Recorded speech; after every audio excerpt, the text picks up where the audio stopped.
High বন্ধুরা, good evening. তো বলো তোমরা সকলে কেমন আছো আর সকলে কি করছো? আর দেখো আমি আজকে কি করছি বলো তো। সকাল থেকে টাইম হয় না তোমাদের কাছে আসার মতো। এখন আমি এসেছি একটু দুপুরে খাওয়া দাওয়া করে, মানে দুপুর মানে এখন বিকেল 5টা বাজে। আমি এখন এসেছি একটু বিছানায় পিঠটা ঠেকাবো বলে। দেখতে পাচ্ছ? আর শরীরটা একদম ভালো নেই, শরীরটা একদম ভালো নেই, শরীর খুব খারাপ বুঝলে। ওহ, ঠান্ডা লেগেছে, নাকের মধ্যে একটা ঘাও হয়েছে। যেহেতু আমরা যেখানে থাকি সেখানে ঠান্ডা খুবই কম, আর এখানে তো ঠান্ডা প্রচুর, আমাদের পশ্চিমবাংলায় ঠান্ডা প্রচুর। তো এত ঠান্ডা সহ্য করার ক্ষমতা সত্যি কথা বলতে মানে হারিয়ে গেছে এখন।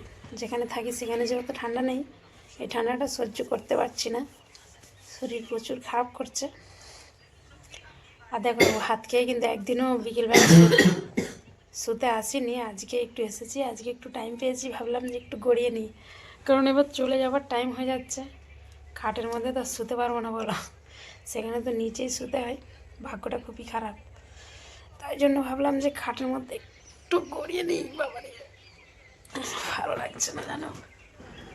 তো বন্ধুরা, দেখলে তোমাদের বললাম বিকেলে ভালো লাগছিল না একদম। তো কি করব, ফের মেয়ে বায়না করলো সন্ধ্যেবেলা, তাই জন্য চলে এলাম কালী পুজোর মেলায়। কালী পুজো দেখতে চলে এলাম। আমাদের বাড়ি থেকে 15 মিনিট দূরে এক জায়গায় কালী পুজো হচ্ছিল, তো সেখানে আমরা চলে এলাম। দেখো এখানে মণ্ডপটা কত সুন্দর করে সাজিয়েছে দেখো।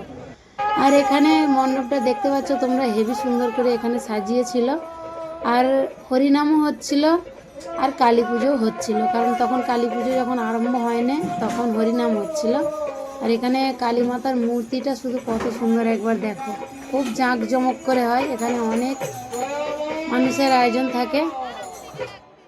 এখানে এসে আমাদেরকে খুবই ভালো লাগছিল। যেহেতু আমরা বাইরে থাকি তার জন্য আমাদের দেশের কোনো অনুষ্ঠানই দেখা হয় না, আর আমরা কোনো অনুষ্ঠানই থাকতে পারি না, তাই জন্য এই অনুষ্ঠানটা দেখে আমাদেরকে খুব ভালো লেগেছে। আমার মেয়ে দেখো এখানে তোমাদেরকে হাই করছি, দেখতে পাচ্ছ। আমার মেয়ের লুকটা কেমন লাগছে তোমরা কমেন্ট করে অবশ্যই বলো। আর খুবই সুন্দর এখানে লাগছিল আমাদেরকে, আর অনেক পরিচিতদের সঙ্গে আমাদের এখানে দেখা হয়েছিল, যাদেরকে অনেক দিন দেখিনি তাদেরকে এখানে দেখতে পেলাম। তো চলো তোমাদেরকে বলছি একটু সিনেমাটিক এনজয় করে নাও।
তো এখানে বন্ধুরা তোমরা শুধু মায়ের মূর্তিটা একবার দেখো, কত যে জবা ফুলের মালা পরিয়েছে। মূর্তি তো দেখাই যাচ্ছিল না, জবা ফুলের মালায় শুধু ভর্তি।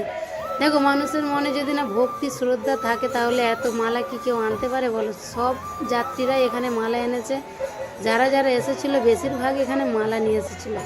আর আমি আর আমার মেয়ে দেখো আমরা মায়ের সামনে গিয়েছিলাম, মন্দিরে উঠেছিলাম, আর সকলকে কিন্তু উঠতে দিচ্ছিল না, আমরা কিন্তু ফাঁক দিয়ে উঠে পড়েছিলাম। আর এখানে দেখো দোলা বসেছে, দোলনা, তো আমরাও দোলনাতে উঠে পড়েছি। দেখো আমার মেয়ে আর আমার ভাইপো উঠেছে আগে, ওরা নামলে তারপর আমরা উঠবো, আমি আমার ছেলে উঠবো। টিকিট কেটে আমরা নিচে দাঁড়িয়ে আছি, মেয়ে আর আমার ভাইপো উঠেছে কারেন্টের দোলায়। দোলনা দেখলেই কিন্তু ছোটোবেলার কথাগুলো মনে পড়ে যায়, কিন্তু দোলনা দেখেই মনে হয় যে কখন উঠি কখন উঠি। তো দেখো এখানে অনেক জোরে জোরে ঘোরানো হচ্ছিল, যেহেতু শীতকাল ছিল খুব ঠান্ডা লাগছিল কিন্তু দোলনার উপরে। তারপর দেখো আমি আর আমার ছেলে একটা অন্য দোলায় উঠে গিয়েছিলাম, তোমাদেরকে দেখালাম। আর এখানে দেখো আমার ভাইপোকে ধরে টানাটানি করছি, ভাইপোকে নিয়ে নাচানাচি করছি। আমার ভাইপো অনেক লজ্জা করে, নাচানাচি করলে ওর একটু পছন্দ নেই। দেখছি কিরকম করে হাসছে শুধু। আর আমরা তো এনজয় করতে ভালোবাসি, এখানে খুব এনজয় করছিলাম। তো আমার ভাইপোকে জোর জবরদস্তি একটু নিয়ে নাচানাচি করছিলাম। তো তোমরা দেখো আমরা কেমন শুধু ডান্স দিচ্ছি। দেখো যেখানেই যাবো আমাদেরকে অনেকটা মজা করতে কিন্তু ভালো লাগে। আমার ভাইয়ের বউ কেউ আসেনি, আমার ভাইপোকে আমরা নিয়ে এসেছিলাম শুধু। আর দেখো এই দোলনাটায় আবার আমার মেয়ে আমার সঙ্গে উঠে গেছে, দেখছো? ও আগে বললো একটা দোলনায় উঠবো, কিন্তু ফের একটা উঠে গেল। আমার ছেলে আর আমার ভাইপো একটাই উঠেছে, আমি আর আমার মেয়ে একটাই উঠেছি। এই দোলনাটা কিন্তু খুব মজা আসে। এই দোলনাটার নাম আমি জানি না, কিন্তু এটা ঠোকাঠুকি দোলনা। শুধু একজনের গায়ে গিয়ে ঠুকবে, দেখতে পাচ্ছ কত সুন্দর। আর আমার হাজব্যান্ড কিন্তু নিচে থেকে দেখছে, ও কিন্তু দোলনায় উঠতে খুব ভয় করে। দেখো আমরা নিজেদের মন মতো এনজয় করেই যাচ্ছি, ও কিন্তু নিচে দাঁড়িয়ে দাঁড়িয়ে হাজব্যান্ড দেখছে। এই দেখো ছেলের মুখে হাসি, দেখো মানে হাসি তো হবেই। 4 জন উঠেছি তো 200 টাকা ফুরিয়ে গেছে, তাই জন্য তো ছেলে খুব হাসছে। আমার পকেট খালি, তো ছেলে মেয়ের মন ভালো। দেখো দেখছো কেমন ঠোকাঠুকি করছে, এই দেখো এই দেখো। আর যখন ভিডিওটা এডিট করছিলাম তখন দেখে মনে হচ্ছিল আর একবার বসতে পারলে দোলনাটা কিন্তু খুব ভালো লাগে। তো দেখো কেমন ভাবে আমি এনজয় করছি, আমরা সকলে মিলে এনজয় করছি। জীবনটা তো দুদিনের, বলো আজ আছে কাল নেই, কি তাই তো বন্ধুরা নাকি? তাই জন্য যতদিন বাঁচবে এনজয় করেই বাঁচো, সকলকে নিয়ে খুশি থাকার চেষ্টা করো। ছোট ছোট খুশিতে কিন্তু আমাদের অনেক খুশি। আমরা তো লন্ডন আমেরিকা যেতে পারবো না, বলো দেশেতেই যা হয়। রোলার কোস্টারে তো আর কখনোই চাপতে পারবো না। এই 10 টাকার দোলনাতে যা হয় আমাদের আশা মিটে যাচ্ছে। তো দেখো খুবই এনজয় করছে। আর এখানে শুধু দেখো এই ভাইগুলো, দেখো ঢাকি ভাইগুলো কেমন করে ঢাক বাজাচ্ছে। অনেক কিছু ওনারা বাজাচ্ছে, কিন্তু খুব সুন্দর লাগছিল। ওনাদের একটা গ্যাং আছে, আর এটা ছিল এখানে সারাতেই ওনারা বাজাবে ঢাক বা ঢোল। এটা তো পুজোয় তো বাজাতেই হবে। আর এই ভাইগুলো কিন্তু অনেকজন মিলে, মানে 12-13 জন মিলে একটা ওদের মানে গ্যাং, সকলে মিলে খুব সুন্দর করে বাজায়। আওয়াজটাও বেশ ভালো লাগে শুনতে। অনেক মানুষ এখানে দাঁড়িয়ে দাঁড়িয়ে দেখছে, দেখতে পাচ্ছ আমরাও দেখছি। আর মক্কা পোড়া খেতে আরম্ভ করে দিয়েছি। মেলায় আসবো আর মক্কা পোড়া খাবো না, এটা কি কখন হতে পারে? আর তার সাথে সাথে ভাইদের ঢাকের আওয়াজে আমরাও নৃত্য করছি। আর ভাইরা দেখো একজনের কাঁধে চড়ে গেছে, কাঁধে চড়ে ঢাক বা ঢোল কি ওগুলো কি বলে জানি না, সব বাজাবাজি করছে। অনেক কিছু বলে, দেশে থাকি না অত জানি না কি সব বলে। দেখতে পাচ্ছ কত সুন্দর লাগছে, মানে ব্যান্ড পার্টি, ওনাদের কাছে অনেক কিছু আছে, ঝুমঝুমি বা সব ঢাক ঢোল। তারপর আমরা এখানে নাচানাচি করছি, হাজব্যান্ডকে ধরে নিই। আর আমার হাজব্যান্ড জানো তো একটু সাদাসিধে মানুষ, ও অত নাচতে বাজতে ভালোবাসে না। দেখছো আমরা নাচানাচি করছি, ও তো দাঁড়িয়ে দাঁড়িয়ে দেখছে। আবার আমার হাজব্যান্ড নাচতে আরম্ভ করে দিয়েছে। দেখে আর থাকতে পারলো না, একটু পেটে পড়েছিল যে সেই জিনিসটা, বুঝতে পারছি কি পেটে পড়েছিল, লাল জল। আর দেখো কত এনজয় করছি আমরা দুজনে মিলে। আমাদের একটা আত্মীয়র সঙ্গে দেখা হয়েছিল, তার সঙ্গে একটু লাল জল খেয়ে নিয়েছিল, তাই জন্য। এখানটা দেখো সবাই মিলে ফটো শ্যুট করছিল, আমরাও ফটো শ্যুট করে নিলাম, নিয়ে ঘোরাঘুরি করছি কি খাওয়া যায় এবার দেখছি। মেলায় আসবো আর সব কিছু কিনে খাবো না, এটা কি হতে পারে?